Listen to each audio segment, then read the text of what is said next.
So guys, dito tayo sa Satwa. Ito, summer na summer, mataas ang temperature pag lalo pag tanghali.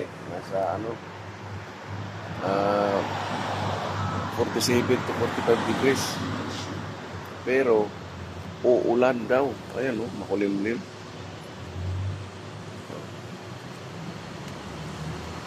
Ayan, makulimlim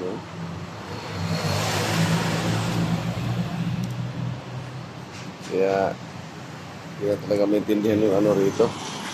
Summer pero biglang ulan yan, marumi yung mga sakyan, Ang dumi. Ito sa atin malinis kasi nakaruwas kahapon.